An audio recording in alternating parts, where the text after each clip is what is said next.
Welcome to the Final Girls podcast, where we watch horror films and read horror books. This is Anna, your podcast host. If this is your first time listening, usually we cover horror film history on the main feed and notable new horror releases over on the Patreon. But alongside our film and occasional TV coverage, every month I interview some of the most exciting people who are writing horror right now under the banner Bloody Book Club. In this month's interview, I talk to author Elle Nash, whose latest horror novel, Deliver Me, an unsettling and exquisitely depraved tale of frustrated motherhood, is out now. Nash is a British-American writer who has previously published the horror novella Animals Eat Each Other, novel Gag Reflex, and short story collection Nudes. Her writing traverses the realms of desire, eroticism, and body horror, and she believes that good writing should bring the reader to their knees. And her latest book, which we discuss in this chat, does exactly that.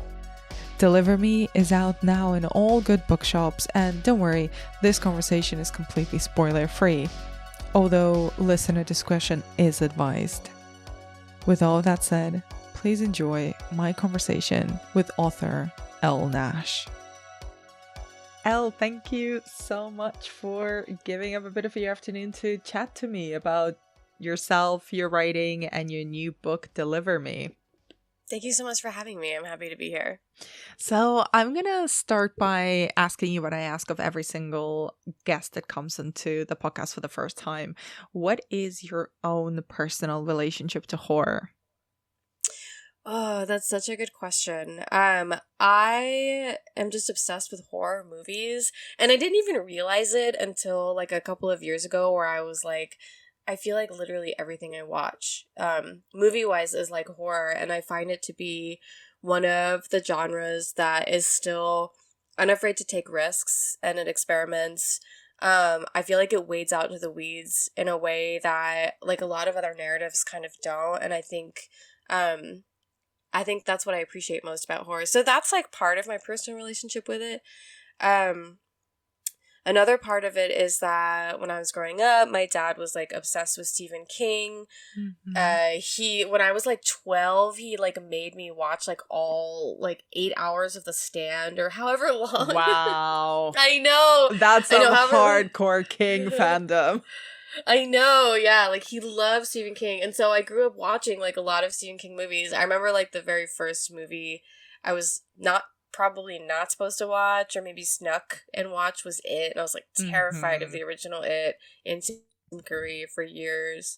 The new one is great too. I think it's really fun. I think like Skarsgård does such a good job with it. But the more that I explored my love of horror, the more interesting and intriguing like it got to like investigate it and think about like, why do these tropes exist, and why do people write movies this way, or why is one narrative kind of unsurprising and boring versus something else being like really challenging and interesting. And I don't know, it's just always intrigued me for that reason. And when did you start writing? And were you always, due to this kind of lifelong childhood interest and education in horror, did you always knew that you were going to write horror or write in the horror genre? Or did you sort of discover it as you started writing? I think it just kind of came to me. I started out writing literary fiction, like about relationships between people.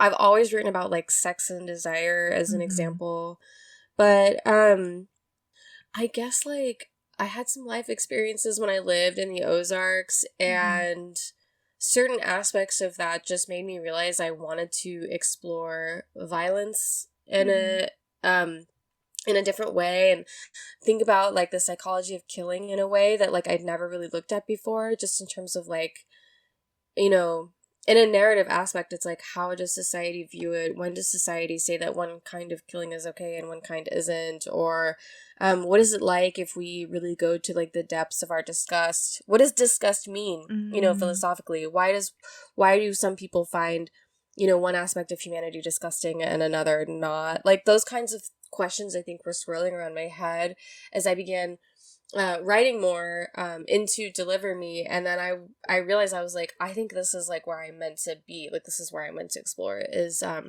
horror. It's what I love the most, and I think it's where I want to continue to go, you know. And you brought it up, so I have to ask you because I find it so fascinating. What does disgust mean for you? I've been thinking about this a lot, and I think I can only look at it right now. Maybe I'll write an essay about it one day, but I think I can only look at it objectively, where I just think like, what actually is disgust? I think that disgust is the opposite of attraction, right?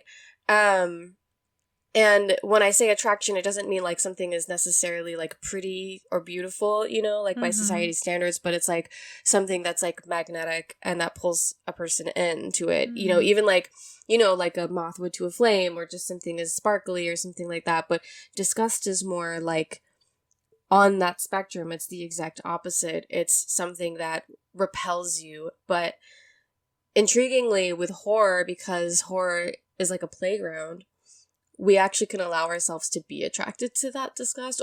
And when I say attracted to, it's more like you just become pulled in, like you want to view it you want to examine it.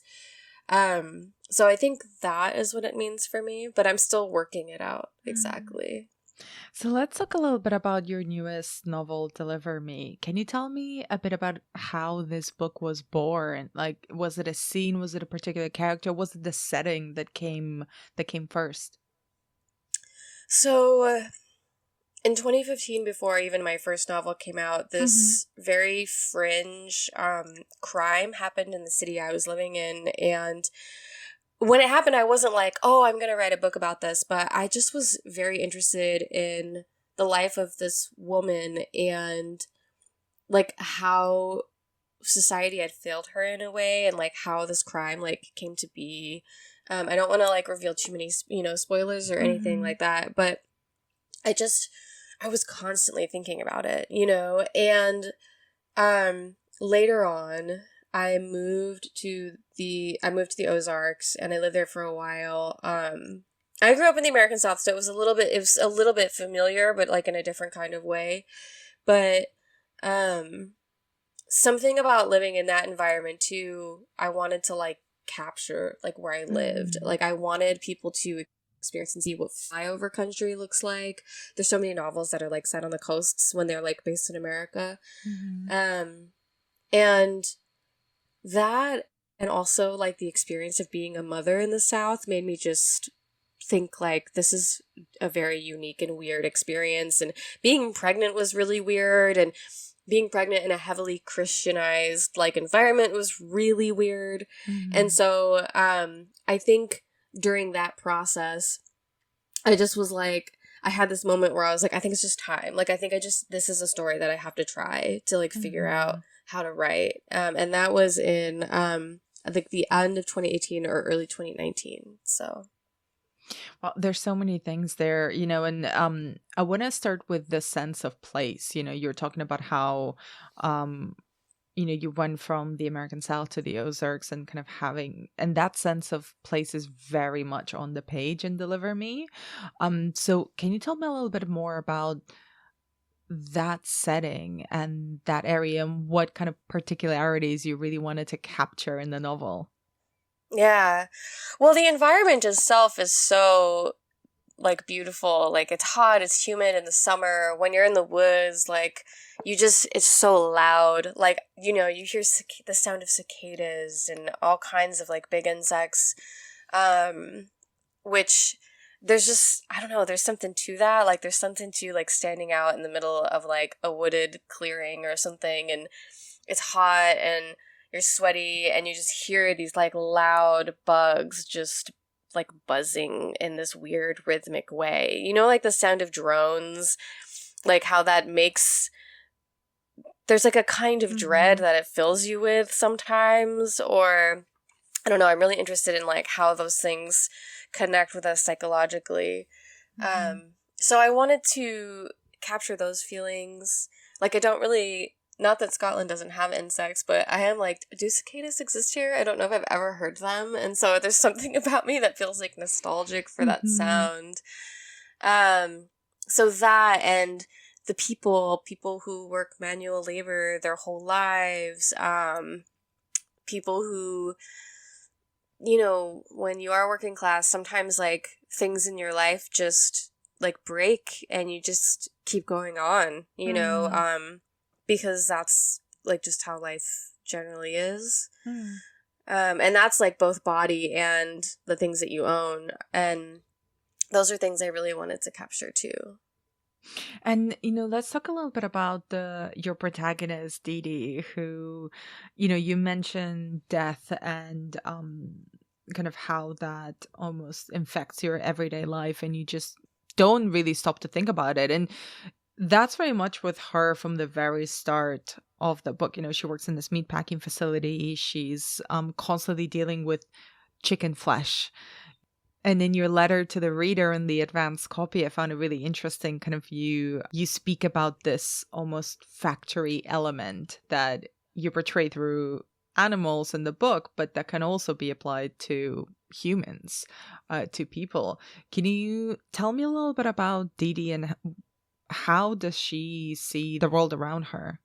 Oh, that's such a good question. Well, it's kind of twofold, right? So, in the process of writing this novel, I'd lived both in the States and then I'd moved away.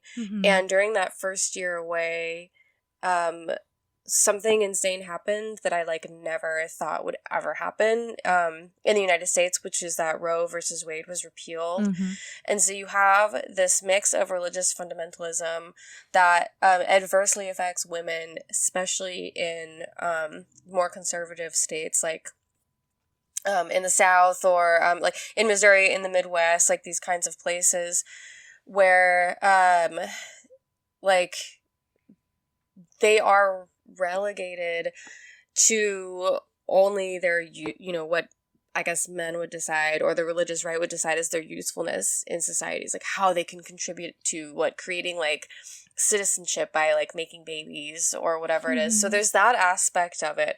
And Dee Dee is trying to escape this religious fundamentalism of her past. She doesn't believe in God. She doesn't, you know, want to be part of this community. She sees it as toxic, but at the same time, she can't escape that feeling of like, if I was a mother, people would love me. My mom would accept me. Society would treat me well. And part of that came out of like when I was pregnant in the South, people treated me as like higher than like a first class citizen, you know, in a weird kind of way. But then like once you have the baby and the baby's over a certain age, like not like in the quote unquote like, you know, newborn phase anymore, like the cute phases, people just kind of like forget about you and look at you like with your toddler like you're a nuisance. So it's very, that kind of treatment is so like interesting, and I think it just speaks a lot to that society and the kind of society that like Dee Dee is living in, and she's just trying to figure out what everyone, you know, is trying to figure out, which is like, how can I not feel alienated in society? How can I find and feel love? You know, how can I be validated and feel like my existence is correct, you know? So that's kind of like where she's coming from, and she's trapped between these two worlds of wanting to be her own person, but also really trying to still feel connected, like to the people around her. And, you know, obviously the pregnancy and motherhood are great fodder for horror, both on the page and on the screen. How much of maternity horror, let's say, but also of your own experience, did you bring into this book? So I was looking and looking for other like kind of fiction novels that were around this specific concept that I wrote about.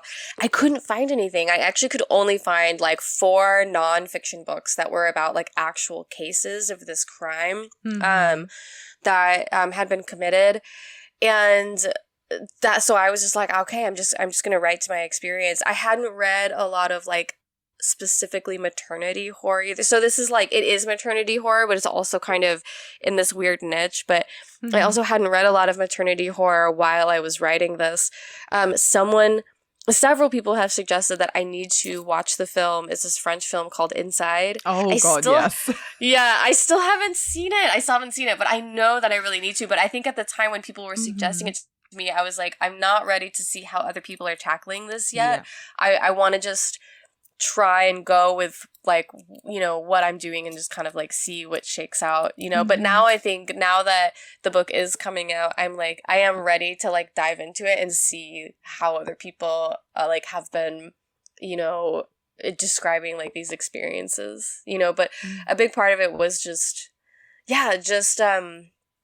my own experiences. Like having a body is so weird. And then having a person inside your body is so weird. It's just the wildest experience. And so I think that is like a lot of just where it came from. It's, I don't know. It's very like, it's a crazy thing to think like, that is actually a thing that happens to people. Like you can grow like a whole other human, not just another organ, but like a whole human, Oh, it's completely, I've never been pregnant, so it's a completely alien idea to me.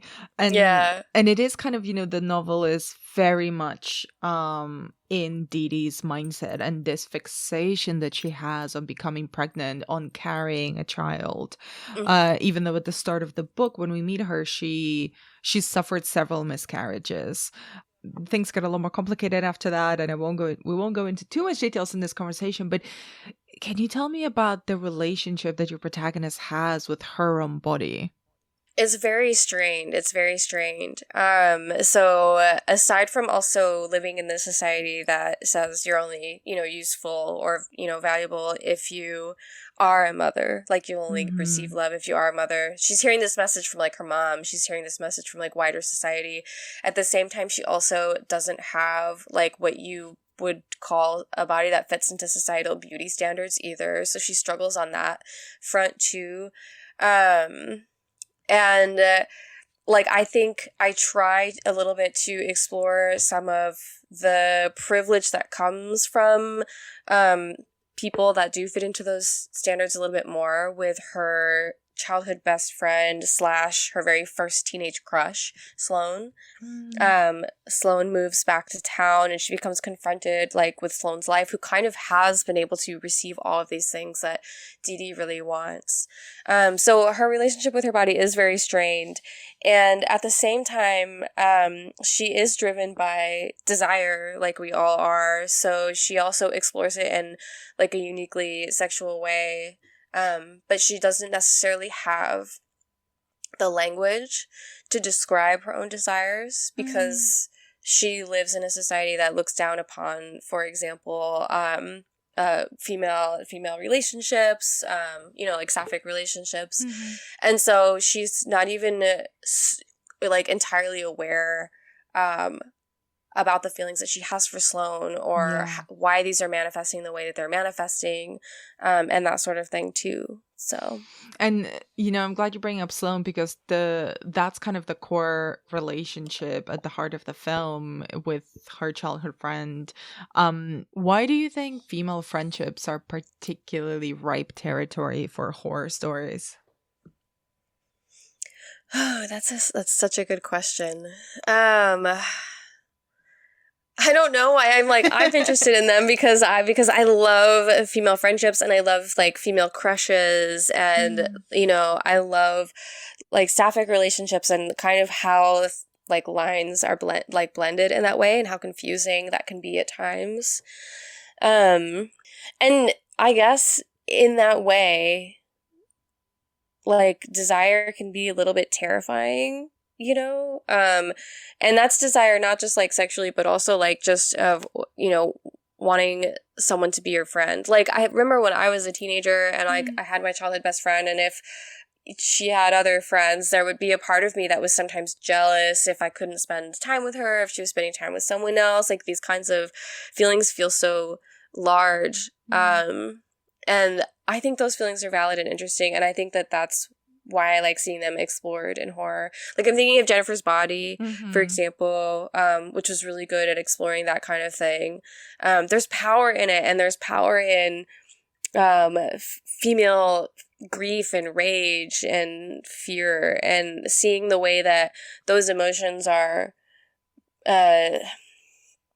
like built up and harnessed in good horror is really intriguing to me. Yeah, there's something that your book really made me think of Jennifer's Body as well. And there's something what you mentioned before about kind of Dee not having the language to articulate and identify the feelings that she's feeling or how she's dealing with certain situations.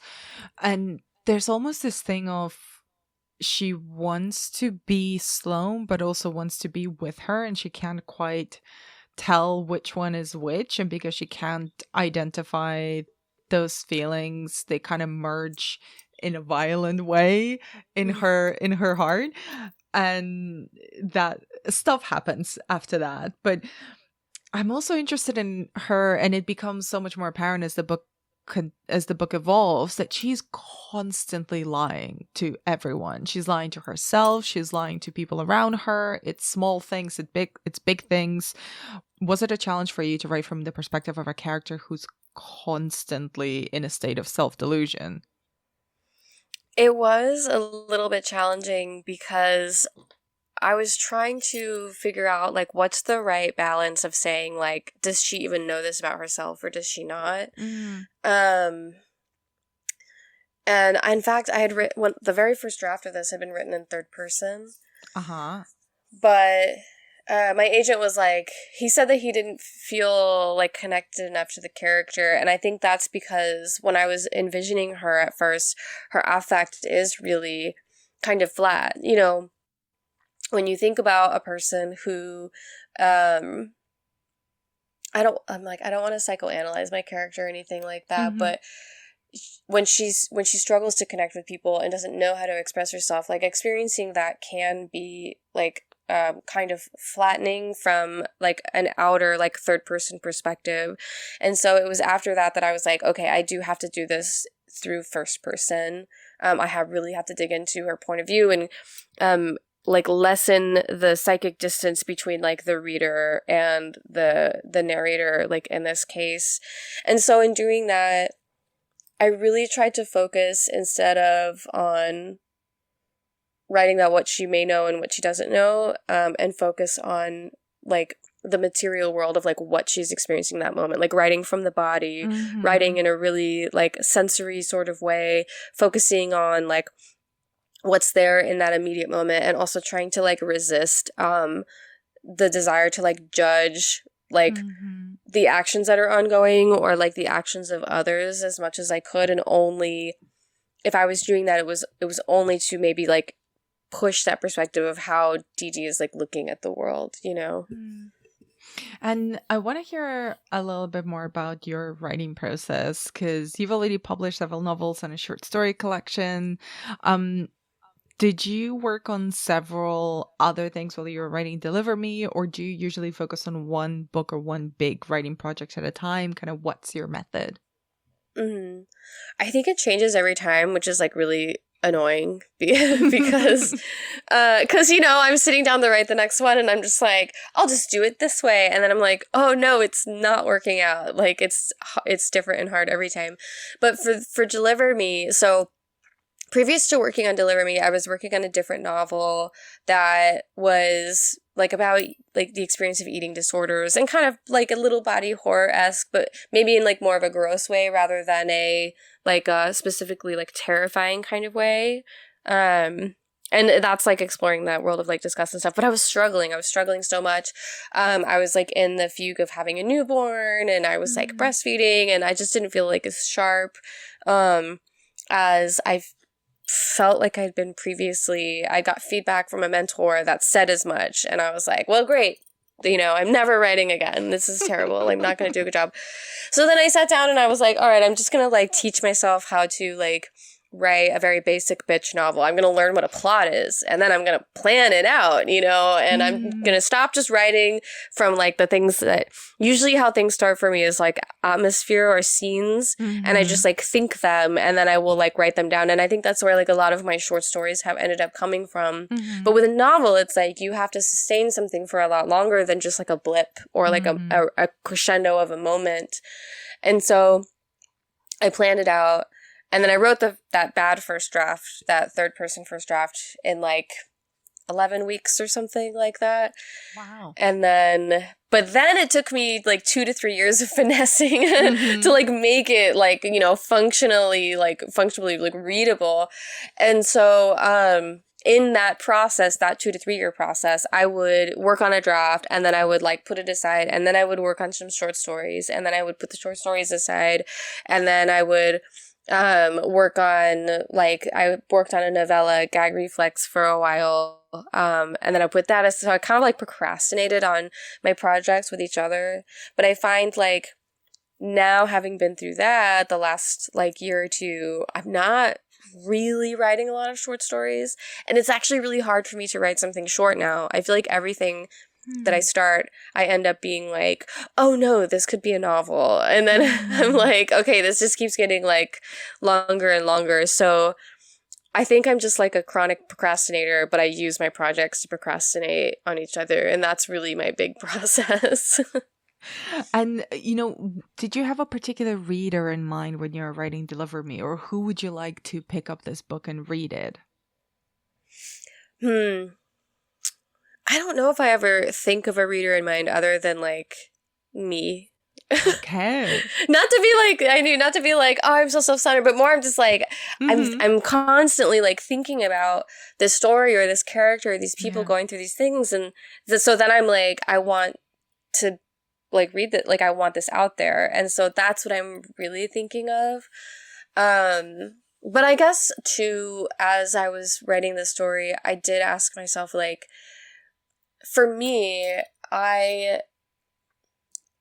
like some of these crimes that I researched, right? I feel like I have a lot of deep empathy for the women who end up in these situations where they are committing these crimes and they don't have like access to mental health. They don't have great upbringings, you know, are subject to maybe a lot of childhood abuse, a lot of like religious fundamentalist abuse and these kinds of things. And I have a lot of empathy for people who go through those situations. And so I guess as I was writing this, the reader in mind that I had was, can I bring another person on this ride with me? Can I create a character that has experienced these things? And can a person feel empathy for that, you know, for that person?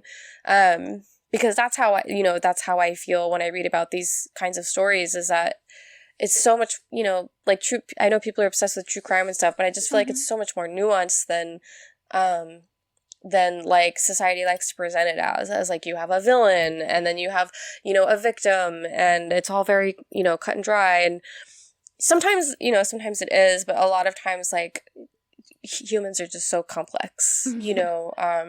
And so I guess that was like what I had in mind as I was writing is there a reader that will go on this ride with me, you know? Are there any other horror novels, books, or short stories that you would recommend that readers of Deliver Me might enjoy as well? Yeah, there's a really great short novel out from Clash Books called Violent Faculties by Charlene Elsby. And I don't want to say it's dark academia. It kind of is, but it's like dark academia times like 110 million. It's so it's so clever.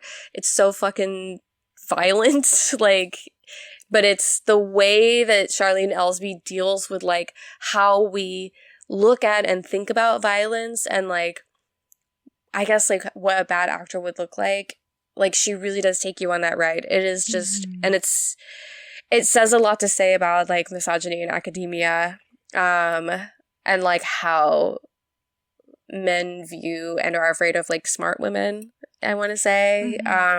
So it's just really clever, and also like terrifying. Like, I feel like as I was reading that, I read it in like a day, and I was like, you know, clutching the book. Like, she's very, it's a good one. Wow, thank you for that. Yeah. Elle, I'm gonna let you go, but before I do, where can listeners find more of your work online? So you can find me on ellenash.net, and I just started a Substack where I am going to be exploring like the depths of female rage and emotion in fiction at femalerage.substack.com. That's also where I host my monthly goth book club, where we read both classics and contemporary fiction that all deal with like grief and rage, and these sorts of subjects too, a lot of horror too. So that's where you can find me. Amazing. I'm very impressed that you managed to nab femalerage.substack.com. I know. I feel very lucky. Thank you so much. Thank you so much. This has been good.